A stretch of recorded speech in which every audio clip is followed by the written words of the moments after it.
Bonjour à tous, toutes. Écoutez, je suis très content de vous parler aujourd'hui de l'université d'été de l'internationalisation des entreprises. Bon, nous, on dit UIE, c'est quand même plus rapide, mais c'est ça en tout cas le vrai nom de cet événement qui aura lieu les 6 et 7 juillet donc, prochain à Marseille. Ce sera sa troisième édition. C'est un événement qui vise à réunir des professionnels du commerce international pour réfléchir ensemble euh, à l'optimisation des pratiques, à la manière de bien aborder, de bien prendre des décisions, de bien prioriser, de bien organiser son travail en matière donc, de commerce international.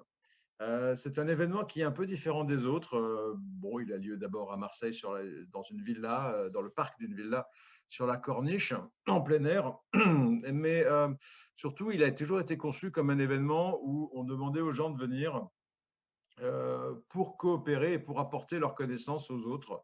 Donc, chacun des participants est un acteur de la connaissance et du partage d'expérience de l'ensemble de l'événement. C'est l'idée de dire vous venez, mais si vous venez, vous êtes coopératif, collaboratif. Vous ne faites pas de la promo, ce n'est pas un événement pour faire de la promo ou pour faire de la politique. Il n'y a pas de langue de bois, il n'y a pas de rivalité. Vous êtes là pour apprendre et vous êtes là pour partager ce que vous savez. Vous êtes là pour partager aussi vos doutes, vos interrogations. Et vous êtes là pour bénéficier du coup du retour d'expérience de tous les autres. Et depuis 3 ans, cette formule fonctionne très bien. Sous la forme pratiquement un peu d'un hackathon de l'export où on démarre le mardi 6 juillet à 14 heures et on finit quasiment continuellement avec une activité quasiment continue le mercredi 7 juillet à 14 heures. Donc, pratiquement 24 heures non-stop de commerce international, de networking, de rencontres, de partage d'expériences, des plein air, des ateliers, des speeches, tout ce que vous voulez. Mais surtout beaucoup de rencontres en one-to-one. Vous pouvez rencontrer là des experts du e-commerce chinois, des gens qui travaillent à la décarbonation du commerce international, des gens qui exportent des services partout dans le monde. Vous avez ici une variété énorme de personnes, mais surtout une attitude et une disposition d'esprit qui est l'ADN de l'événement, qui est pas de promo, pas de rivalité, que de la collaboration. Et ça, c'est vraiment important. Alors, il y a 3 ans, on avait pris comme thème qu'est-ce qu'un écosystème exportateur performant? Comment un pays peut articuler une capacité de production, une capacité d'accompagnement, une capacité de projection, une capacité de réseau, une capacité d'influence, une marque, un pays, des formations, des compétences, comment l'ensemble de ces systèmes contribue in fine à faire une performance export pour un pays, enfin, et pour l'ensemble de ses acteurs économiques surtout. Et ensuite, l'année dernière, on avait été obligé de faire l'export et le Covid. En juillet dernier, on avait fait donc une séance digitale sur exporter sans voyager. Et qu'est-ce que ça a changé? Que 5 milliards de personnes aient commencé à utiliser des visioconférences et que le nombre de personnes qui achetaient sur Internet avait été multiplié par 2. Donc, toutes les conséquences, et bien d'autres, bien sûr, du Covid sur l'exportation et la manière de pratiquer l'exportation. Alors, cette année, on a voulu revenir d'abord en présentiel. Donc, du coup, on se retrouve physiquement à Marseille, non pas virtuellement à Marseille, mais physiquement. Donc, tout le monde se retrouvera sur place après avoir pris un train, une voiture, des choses qu'on avait un petit peu oubliées il y a un an, mais qui reviennent. Donc, on se retrouvera tous physiquement dans un endroit assez magnifique, la ville d'Agabi, donc sur la Corniche. Mais on a pris comme thème donc une projection vers l'avenir. On a tous vécu beaucoup, beaucoup, beaucoup de choses. On a tous vécu beaucoup de transformations. On a tous observé beaucoup de transformations. Et puis maintenant, on essaie de les extrapoler. En 2021, on voit un peu à quoi ça peut ressembler, mais tout le monde ne sait pas tout. Hein. Qu'est-ce qui se passe en Chine? Qu'est-ce qui se passe aux États-Unis? C'est intéressant de recueillir les avis un peu de tout le monde. 2022, 2023 et la suite. Qu'est-ce qui se passe? Le barycentre du commerce se déplace vers l'Asie.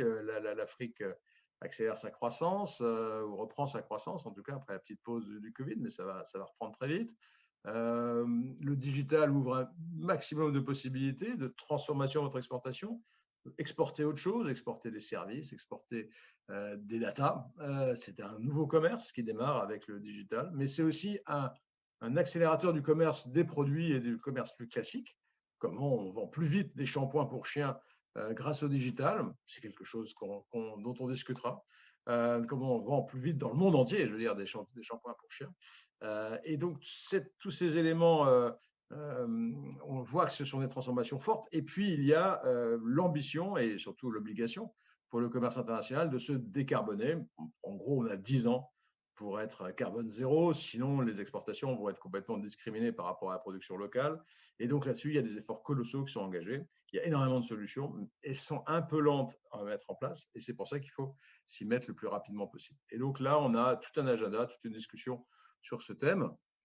Et ce sont ça les sujets, ainsi que beaucoup d'autres que je ne vais pas citer ici dans une introduction que j'essaie de faire résumer. Mais beaucoup de ça, c'est ça les sujets qu'on va essayer de traiter ensemble, collectivement, avec la méthode que j'ai évoquée initialement, c'est-à-dire bienveillance, coopération, chacun apporte sa connaissance, écoute celle des autres, des plénières, des ateliers, des pitchs, des rencontres one-to-one, du networking. L'idée de dire, eh bien maintenant, après ces 24 heures un peu folles de l'international, eh bien je connais des gens qui connaissent les sujets qui sont en challenge, en défi pour mon entreprise. Je suis capable de savoir qui peut me conseiller, qui peut m'aider, qui peut m'apporter de la compétence sur tel ou tel sujet qui sont un peu des défis ou en tout cas qui sont des possibles transformations de l'exportation de mon entreprise au niveau des people, au niveau des pays, au niveau des modes d'entrée, au niveau de tout ce qui fait le succès ou l'échec de mes développements export.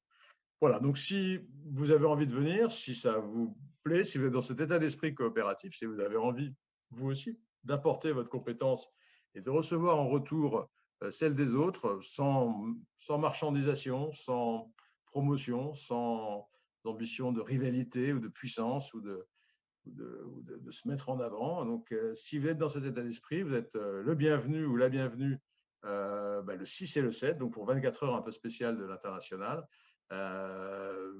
Et j'espère donc, il reste quelques places, pas des tonnes parce que la jauge n'est pas énorme, c'est le défaut du présentiel.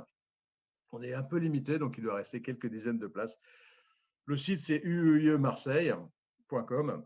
Regardez bien, si ça vous intéresse, inscrivez-vous.